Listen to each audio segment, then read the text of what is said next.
যারা শুনতেছেন আজকে পবিত্র জুমার দিনে জুমার পূর্ববর্তী সংক্ষিপ্ত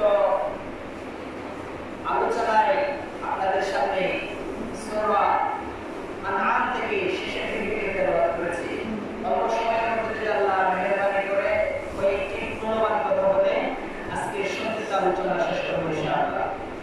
সম্মানিত উপস্থিতি, আমরা মুসলমান হিসেবে আল্লাহ আমাদেরকে পাঠিয়েছেন একমাত্র তার জীবন বিধানকে একমাত্র তার জন্য করার জন্য। আমরা যত নামাজ পড়ি, রোজা রাখি, হজ করি, যাকাত দিই, যত ভালো আমল করি সবকিছু করতে হবে কার জন্য? আল্লাহর জন্য। আমাদের জীবন, আমাদের মরণ, আমাদের হায়াত, আমাদের মৃত্যু, যত আমল সবকিছু একমাত্র হতে হবে আল্লাহর জন্য। আল্লাহ তাআলা কোরআনের মধ্যে এভাবে বলতেছেন, বিসমিল্লাহির রহমানির রহিম, কুল ইন্না সালাতি ওয়া নুসুকি ওয়া মাহইয়ায়া ওয়া মামাতি লিল্লাহি রাব্বিল আলামিন। রাসূল আপনি বলে দিন, ইন্না সালাতি, নিশ্চয় আমার নামাজ, ওয়া নুসুকি আমার কুরবানি, ওয়া মাহইয়ায়া আমার জীবন, ওয়া মামাতি আমার মৃত্যু লিল্লাহি রাব্বিল আলামিন, বিশ্বজাহানের মালিক একমাত্র আল্লাহর জন্য। আমার নামাজ, আমার কুরবানি, আমার জীবন, আমার মরণ সবকিছু হতে হবে কার জন্য? আল্লাহর জন্য। এই আয়াতের তাফসীর করতে গিয়ে মুফাসসিরিন সাহাবায়ে কেরাম অনুসুকি, নুসুক শব্দের অর্থ করেছেন সকল প্রকার ইবাদতকে। এমনি নুসুক শব্দের অর্থ হচ্ছে কুরবানি। আমরা যে সামনে জিলহজ মাসের 10 তারিখ কুরবানির দিন কুরবানি করব, ওই কুরবানির কথা আল্লাহ কোরআনে বলেছেন। যেমন আমরা সূরা কাউসারের মধ্যে জানি, আল্লাহ পাক ইরশাদ করেন, ইন্না আ'তাইনাকাল কাউসার ফাসল্লি লিরাব্বিকা ওয়ানহার ইন্না শানিয়াকা ওয়াল আবরার। আল্লাহ এই আয়াতের মধ্যে বলেন, ইন্না আ'তাইনাকাল কাউসার, রাসূল আমি আপনাকে কাউসার দান করেছি, ফাসল্লি লিরাব্বিকা ওয়ানহার, আপনি আপনার রবের জন্য নামাজ পড়ুন আর কুরবানি করুন। ইন্না শানিয়াকা ওয়াল আবরার, আপনার শান, আপনার ইজ্জত, যারা আপনার বিরুদ্ধে আচরণ করে, রাসূলের অবমাননা করে, তারাই হচ্ছে লেজ কাটা। আমার আলোচনা ওইদিকে না। আমি যেটা বলতে চাচ্ছি, আল্লাহ ওই আয়াতের মধ্যে সূরার মধ্যে বলেছেন, ফাসল্লি লিরাব্বিকা ওয়ানহার, আপনি নামাজ পড়ুন আর কুরবানি করুন। তাহলে এই আমার জীবন, আমার মরণ, আমার হায়াত, আমার মৃত্যু, আমার নামাজ, আমার কুরবানি সবকিছু হতে হবে কার জন্য? আল্লাহর জন্য। কুরবান আসলেই আমরা যার সামর্থ্য মতো কুরবান করার চেষ্টা করি, যে যেভাবে সম্ভব, তৌফিক যেভাবে দেয় ওভাবেই করি। কিন্তু আমার কুরবানিটা হতে হবে একমাত্র আল্লাহকে রাজি খুশি করার জন্য। সামনে কুরবানি নিয়ে আরো ইনশাআল্লাহ আলোচনা হবে। আজকের ব্যাপক আলোচনা সংক্ষিপ্তভাবে যেটা বলতে চাই, যে আমার জীবন, মৃত্যু, হায়াত, মওত, নামাজ, রোজা, সালাত, যাকাত সবকিছু হতে হবে আল্লাহর জন্য। ওটা যদি আল্লাহর জন্য না হয়, ওটা আল্লাহ কখনো গ্রহণ করবে না, আল্লাহর নিকট এটা কবুল হবে না। এই যে আমরা যারা এখন নামাজ পড়তে আসছি, সালাতুল জুমা আদায় করতে আসছি, আমরা কাকে রাজি খুশি করার জন্য আসছি? আল্লাহকে রাজি খুশি করার জন্য আসছি। আমরা যদি ওটা একমাত্র আল্লাহকে রাজি খুশি করার জন্য না হয়ে যদি অন্য কোনো উদ্দেশ্যে হয়, সেটা কখনো আল্লাহ কবুল করবেন না। সেজন্য আমাদের জীবনের সব আমল, সবকিছু একমাত্র আল্লাহকে রাজি খুশি করার জন্য হতে হবে। ইসলাম শুধু মসজিদের মধ্যে সীমাবদ্ধ না। আমরা নামাজ পড়তে আসছি, নামাজ পড়তেছি কার হুকুমে? আল্লাহর হুকুমে। রোজা রাখি কার হুকুমে? আল্লাহর হুকুমে। তাহলে নামাজ রোজা যেভাবে আল্লাহর হুকুম মতো করি, আমার জীবন, আমার মৃত্যু, আমার হায়াতে জিন্দেগি করতে হবে কার হুকুম মতো? আল্লাহর হুকুম মতো। সেজন্য আল্লাহ কোরআনে বলেন, কুল ইন্না সালাতি ওয়া নুসুকি ওয়া মাহইয়ায়া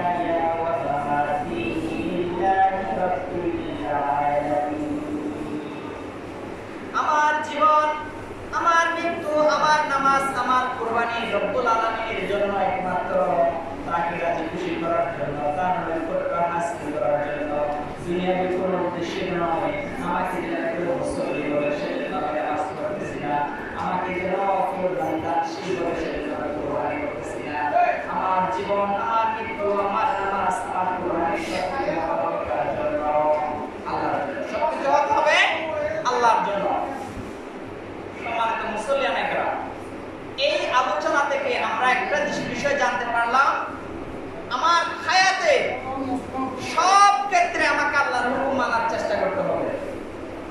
নামাজ পড়তেছি আল্লাহর হুকুমে রাসূলের তরিকায়, বিয়ে শাদী করতেছি আল্লাহর হুকুম রাসূলের তরিকা, যাকাত দিচ্ছি আল্লাহর হুকুম কার তরিকা? নবীর তরিকা, রাসূলের তরিকা। কোনভাবে কুরবানি করতেছি কার হুকুম? আল্লাহর হুকুম। তরিকা কার? রাসূলের তরিকা। এই কুরবানিটার ইতিহাস অনেক লম্বা, অনেক ব্যাপক, যেটা হযরত ইব্রাহিম আলাইহিস সালামের সুন্নাত, যেটা ইব্রাহিম আলাইহিস সালাম তার পুত্র ইসমাঈল আলাইহিস সালামকে কুরবানি করার জন্য যে আল্লাহর পক্ষ থেকে আদেশ দিয়েছিলেন, ওই আদেশটা বাস্তবায়ন করতে গিয়ে আল্লাহ রাব্বুল আলামিন এই কুরবানিটা আমাদের উপর আবশ্যক করেছে।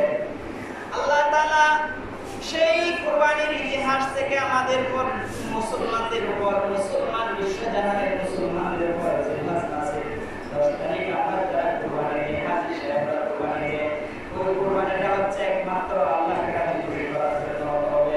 কেউ যদি খুশি হওয়ার জন্য, মাংস খাওয়ার জন্য মানুষ পশু কুরবানি দিয়েছে, ওই জন্য কুরবানি করে, ওটা আল্লাহর নিকট কবুল কুরবান কবুল হবে না। ওই কুরবানির ইতিহাস অনেক লম্বা। ওই ইতিহাস বলার এখন সময় স্বল্পতার কারণে ইনশাআল্লাহ পরবর্তী জুমায় বলার চেষ্টা করব।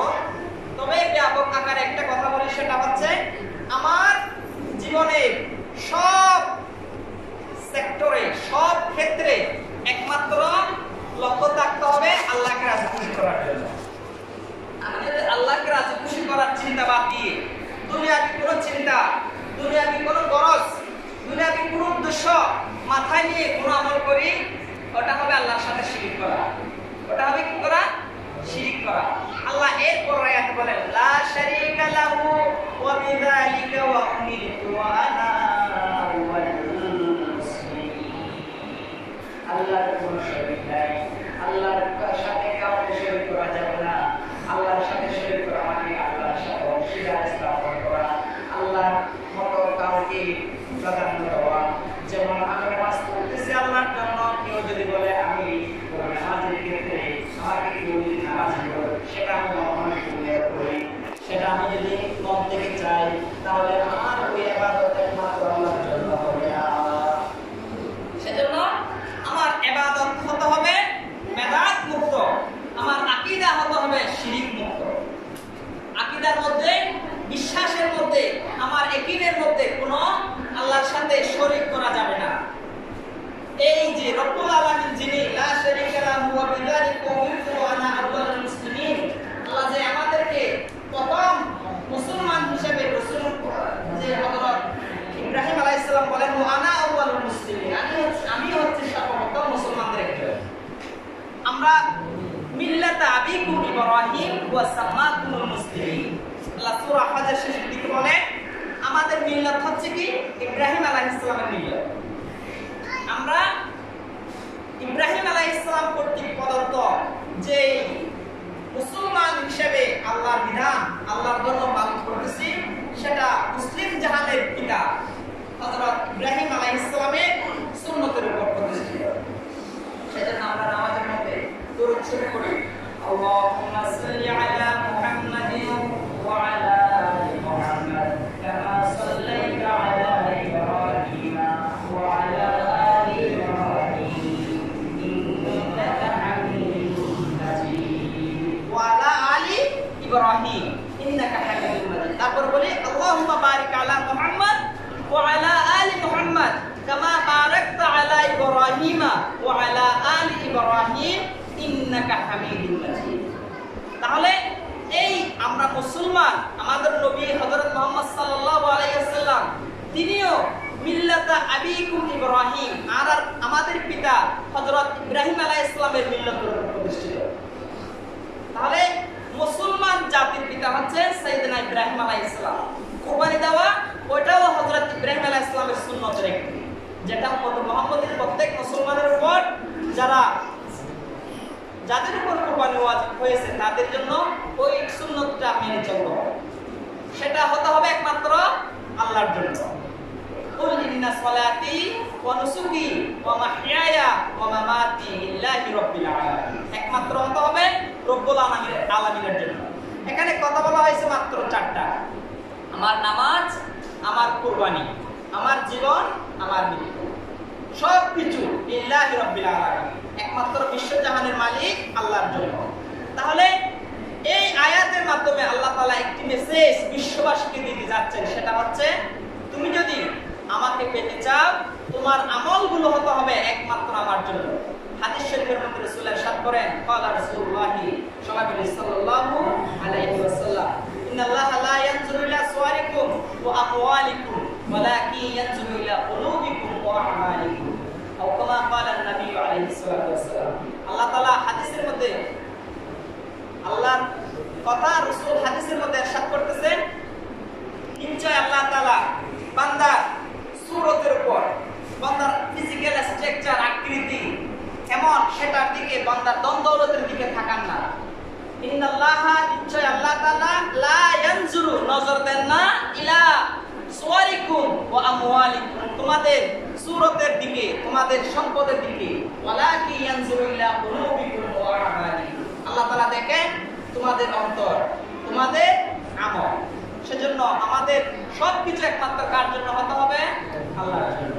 আমল সে জিন্দেগি बनती है जन्नत भी जहन्नम भी, আমি আমলের মাধ্যমে আমার জান্নাত চাইলেও নিতে পারবো, জাহান্নামের উপযোগী করেও আমি চাইলে যেতে পারবো। এখন সিদ্ধান্ত হচ্ছে আমাদের, আমি কি জান্নাতি আমল দুনিয়া থেকে করে জান্নাতে যাব, নাকি আল্লাহর হুকুম রাসূলের তরিকা ওটা না মেনে জাহান্নামে হব। আল্লাহ আমাদেরকে স্বাধীনতা দিয়েছে, কিন্তু সেটার একদিন ইয়াউমুল হিসাবে সবকিছুর পুঙ্খানুপুঙ্খ হিসাব হবে। কামা ইয়ামাল মিসকালা যাররাতিন খায়রান ইয়ারা, যে ভালো আমল করেছে যাররা পরিমাণ, অনুপরমাণু পরিমাণ, যেটা খালি চোখে দেখা যায় না, সেটাও তার আমলনামায় দেখতে পাবে। কামা ইয়ামাল মিসকালা যাররাতিন শাররান ইয়ারা, যে অনুপরমাণু পরিমাণ অপরাধ করেছে, পাপ করেছে, সেটাও আমলনামায় দেখতে পাবে।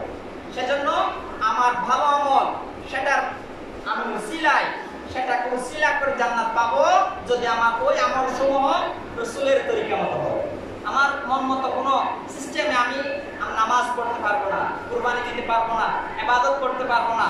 আমার সব আমল হতে হবে রাসূলের তরিকা মতো। কার তরিকা মতো? রাসূলের তরিকা মতো। এবং হুকুম হতে হবে আল্লাহর হুকুম মতো। আমি যদি আল্লাহর হুকুম রাসূলের তরিকা বাদ দিয়ে নিজের মতো করে যদি কিছু যোগ করি, কিছু অ্যাড করি, তাহলে সেটা আল্লাহ কখনো গ্রহণ করবে না। আল্লাহ ইউকবালা মিনহু, কখনো তা গ্রহণ হবে না। মুআজ্জাজ হাজিরিন ইকরাম, যে কথাটি জুমার পূর্ববর্তী আলোচনায় বলতে যাচ্ছি, আমাদের সব কিছু, আমার জীবন, আমার মরণ, আমার সালাত, আমার সকল ইবাদত, আমার কুরবানি, সবকিছু হতে হবে কার জন্য? আল্লাহর জন্য।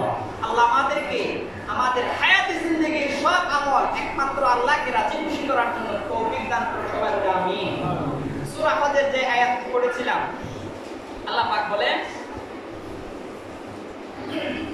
মিল্লাতা আবিকুম ইব্রাহিম ওয়া সাম্মাকুমুল মুসলিমিন, আমাদের এই মিল্লাত, এটা হচ্ছে কি আমাদের পিতা হযরত সাইয়েদনা ইব্রাহিম আলাইহিস সালামের মিল্লাত, যিনি আমাদেরকে নামকরণ করেছেন মুসলমান হিসেবে। আমাদের নামটিকে দিয়েছেন হযরত ইব্রাহিম আলাইহিস সালাম দিয়েছেন, ওয়া সাম্মাকুমুল মুসলিমিন, তিনি তোমাদেরকে মুসলমান হিসেবে নাম রেখেছেন। মুসলমান কি, মুসলমানের পরিচয় কি, ইনশাআল্লাহ এই বিষয়ে আগামী জুমায় বলার চেষ্টা করব। আল্লাহ আমাদেরকে এই আমাদের মিল্লাতা আবিকুম ইব্রাহিম, আমাদের পিতা যে ইব্রাহিম আলাইহিস সালামের মিল্লাতের উপর, ওনার প্রতিষ্ঠিত পদ্ধতির উপর যে আমাদের ধর্ম ইসলাম, সেই ইসলাম যেটা নবী হযরত মুহাম্মদ সাল্লাল্লাহু আলাইহি ওয়াসাল্লাম কর্তৃক আল্লাহ আমাদেরকে ধর্ম হিসেবে দিয়েছেন ইসলাম, সেই ইসলাম মানার আল্লাহ আমাদের তৌফিক দান করুন। সবাই বলে আমিন। ওয়া আখিরু দাওয়ানা